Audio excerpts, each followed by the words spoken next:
Hey creative friends, welcome to my channel, and in this video I'm going to talk about pressure canners. Now I did a video a long time ago talking about pressure canners, but I just wanted to share some information because there's a lot of people that are new who maybe don't know this, and I just like to try to help out understanding the process of canning.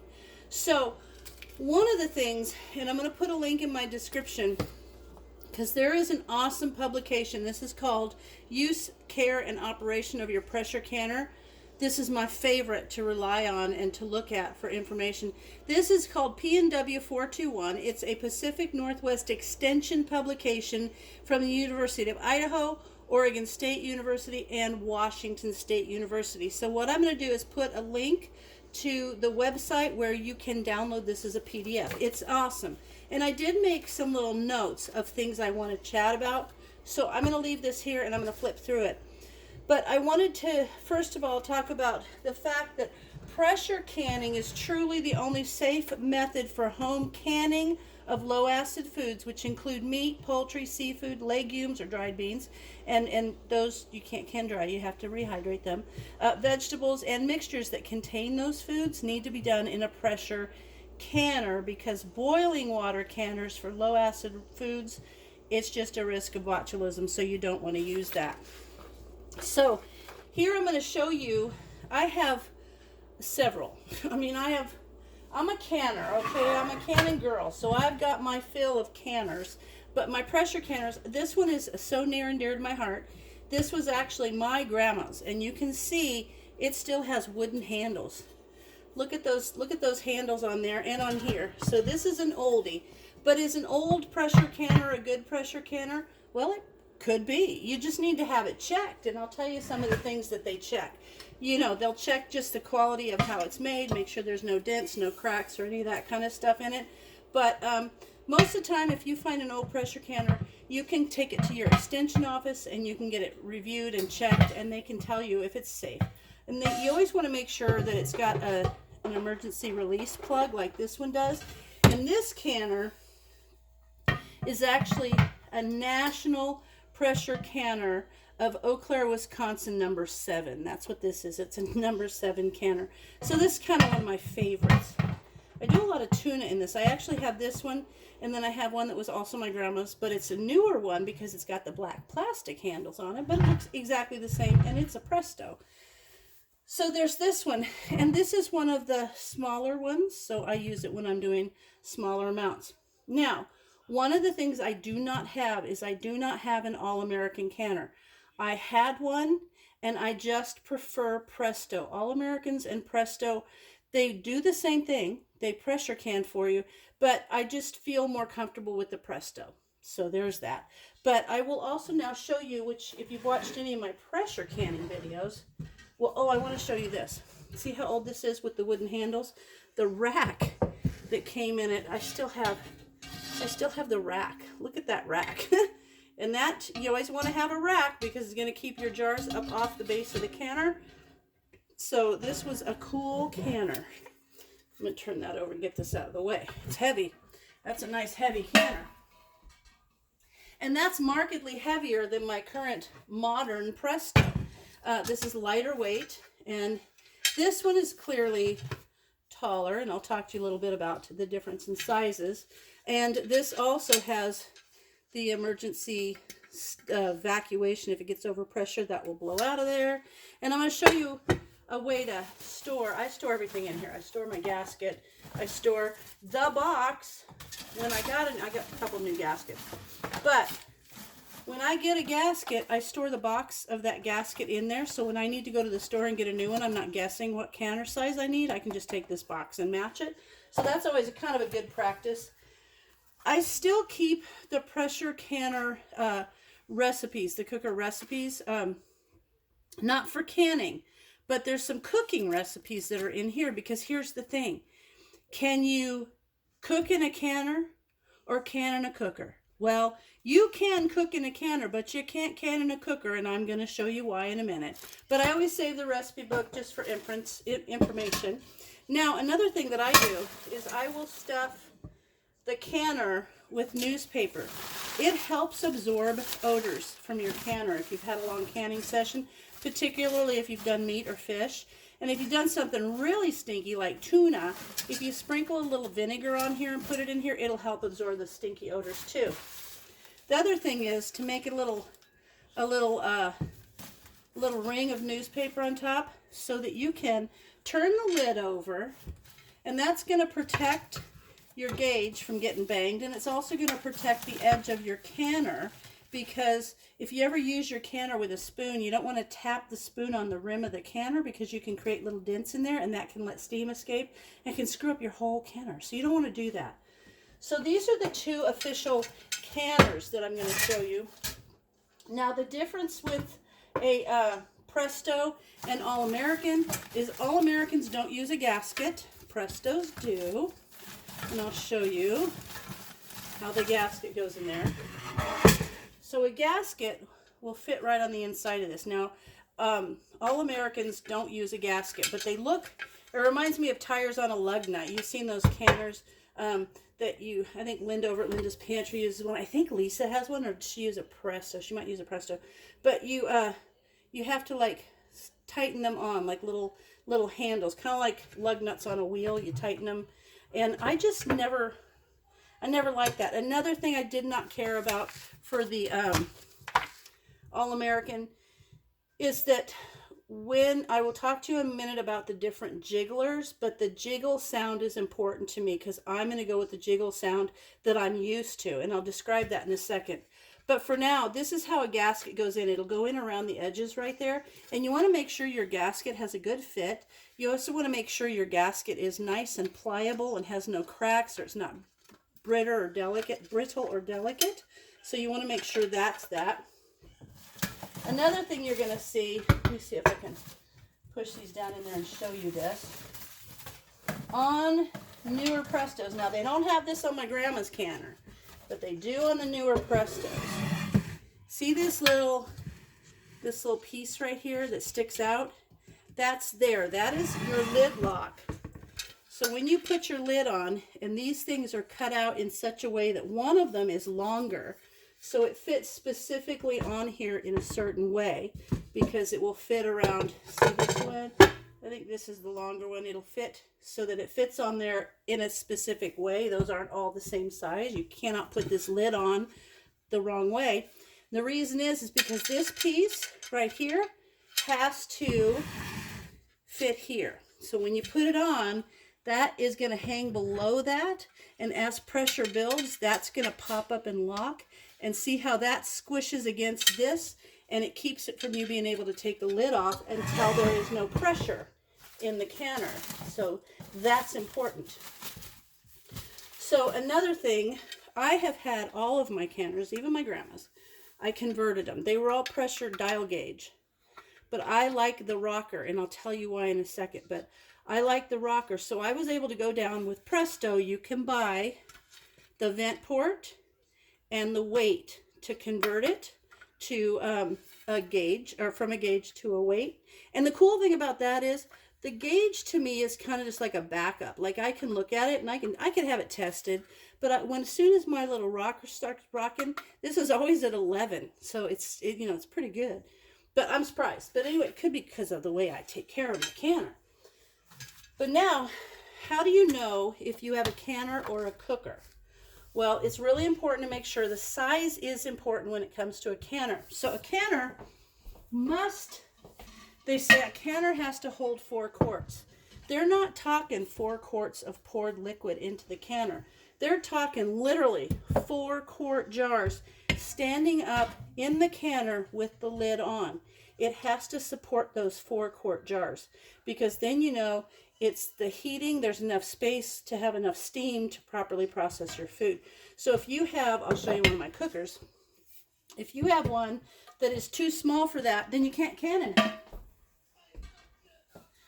So I'll show you that here in a sec. And then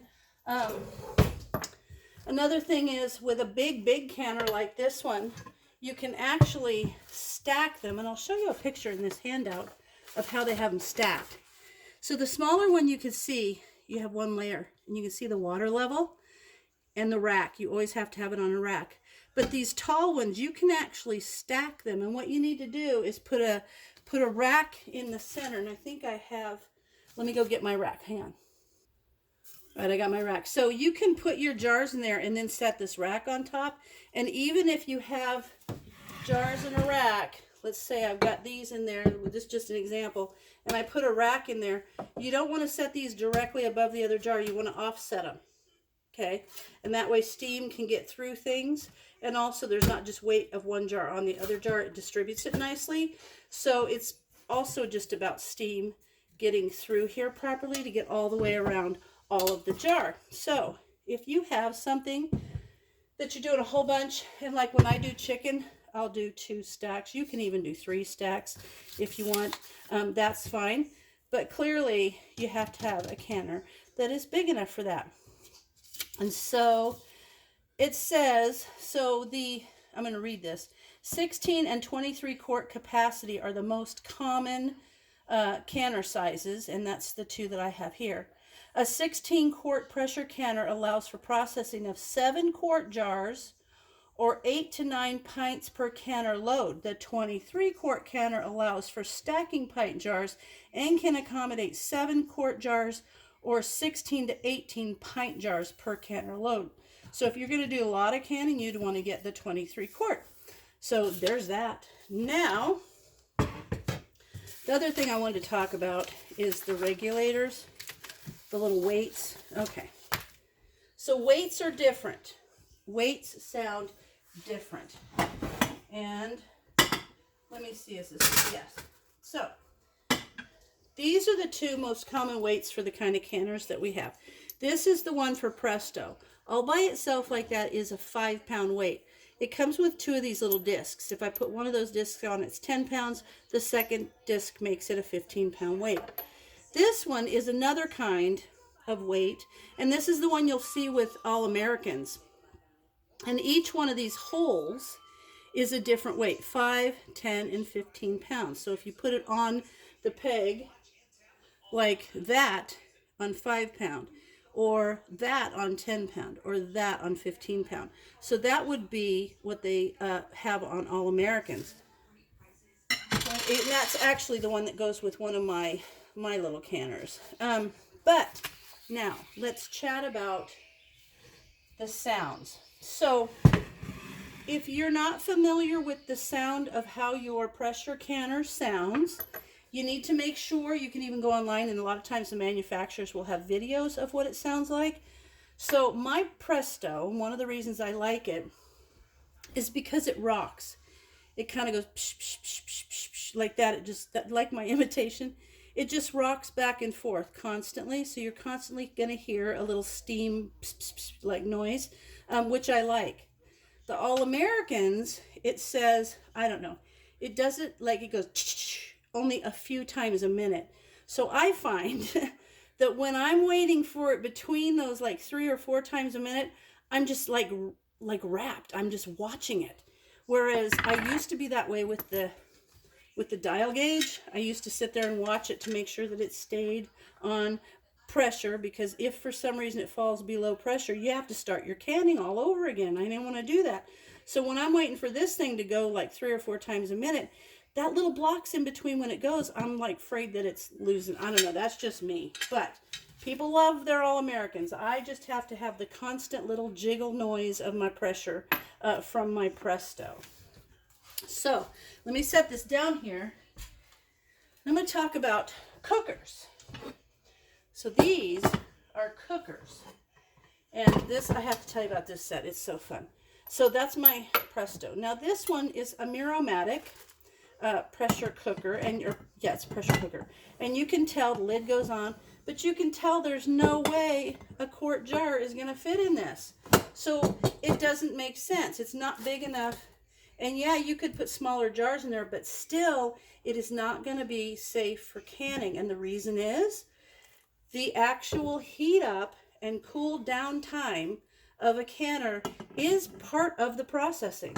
So you never want to just take you never want to cool it faster, take the thing off and let the steam out, or run it under cool water or whatever to cool it off quicker, because then you're shortening your processing time. So you just don't want to do that. And these are too small. They don't take as long to heat up or cool down, so it's cutting all that time off of your processing time. So that's why you can't can in a cooker. But if I wanted to, I could put a big turkey in my canner, or I could make soup and stuff in my cooker. So this Miromatic has the same type of post that the All Americans do, and you can put this on here. And that's okay for me for cooking, because I'm not going to kill anybody. If for some reason it drops, I'll just turn it back up. But with canning, you would have to start your process time all over again.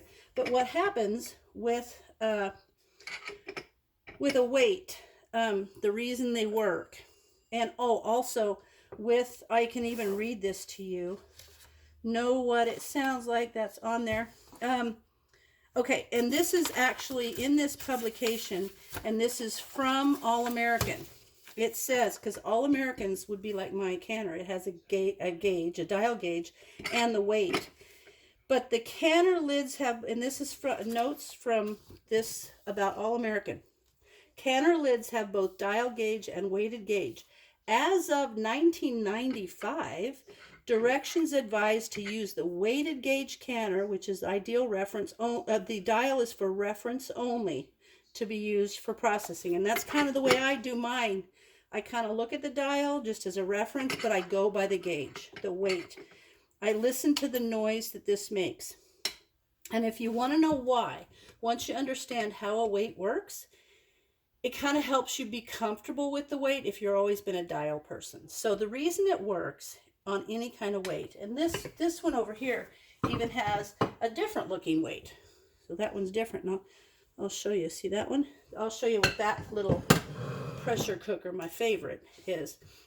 But what happens is the steam builds up in the canner. See, there's a hole right there, or there's one of these holes, and each one of these holes is a different depth. You can see it's wider and it's a different depth.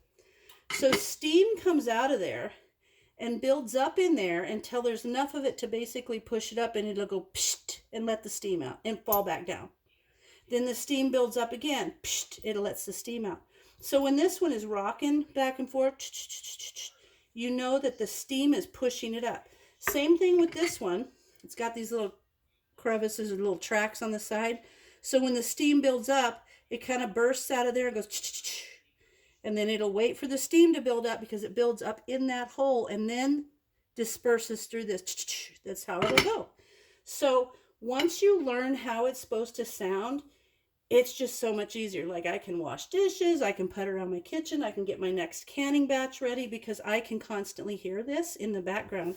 Whereas before, there were times I would literally get a book and sit down across from my stove and watch the gauge. So when it comes to weighted gauge versus dial gauge, here's some reasons why some people prefer one over the other. For pressure monitoring, which is you know how you're going to gauge whether your pressure is accurate, with the gauge, it's sound. There's no visual clues. You're just going to have to listen for the sound. With the dial gauge, it's all visual. There's no audible cues, so you literally have to constantly be looking at it all the time. So to me, that's not as cool. It's not as easy. Accuracy is the gauge, the weighted gauge. I can drop this. I could do all kinds of things, submerge it with water. It's always going to be that piece of metal, so it will always be accurate. Whereas a dial gauge, I actually had to get one replaced one time because I was washing the lid and accidentally got water in it. If you bang it, that's one of the reasons for storing it properly.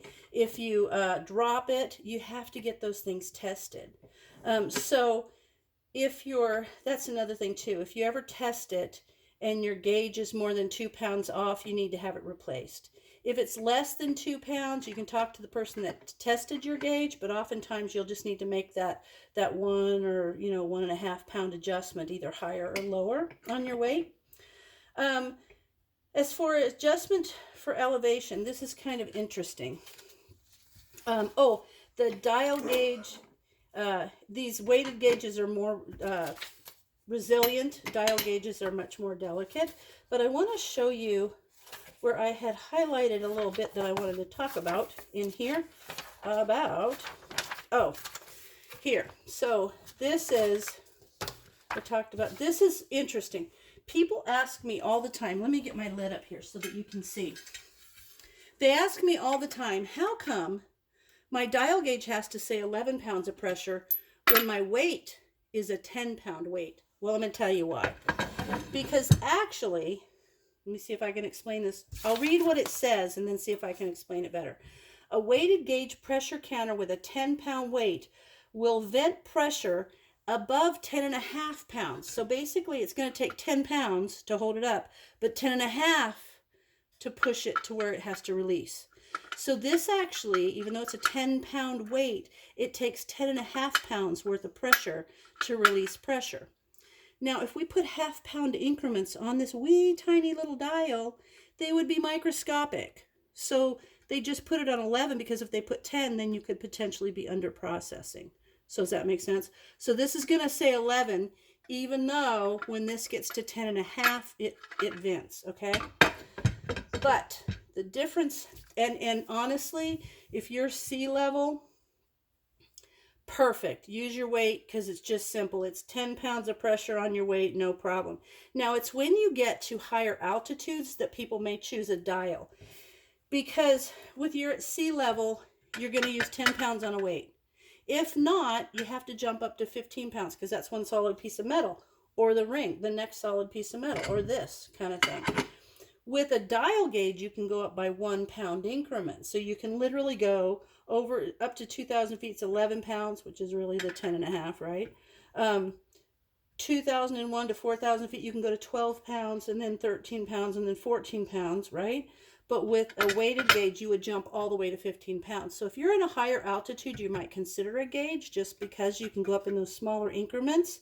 Otherwise, stick with the weight, especially if you're sea level, because then that's it. That's just it.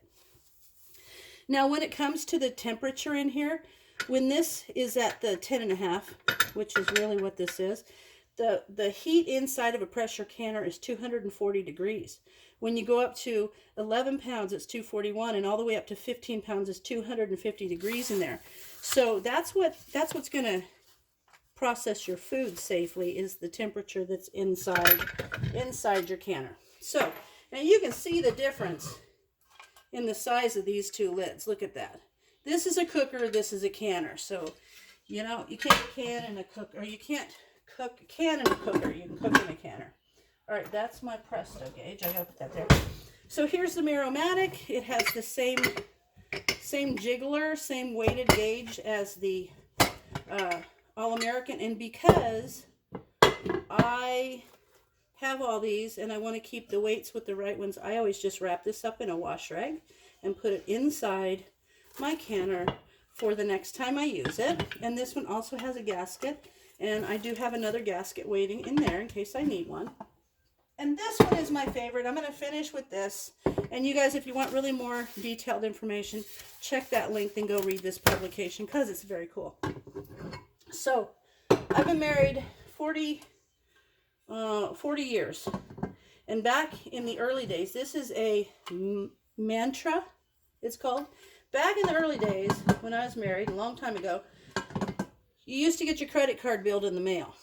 And in there would be these little papers, and they remind me of like the Publishers Clearinghouse, like the little things, do you want to buy this junk, right? And they would be the Montgomery Ward's credit card bill would have those little strips in there, and you could buy these things. Well, I saw this pressure cooker set, and I bought it through the Montgomery Ward's bill 40 years ago.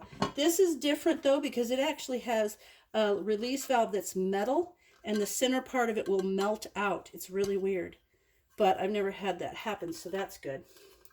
But anyway, it was a 3-piece set, well, 4-piece if you counted the weight, because it had the lid that went on the canner, which also, see, won't hold the jars, but it had the lid that went on the canner, but then it also had a pressure skillet that went with it. And I love this. I'll put like carrots in there, a little bit of water, bring it up to pressure and turn it off, and they make the most perfect carrots ever.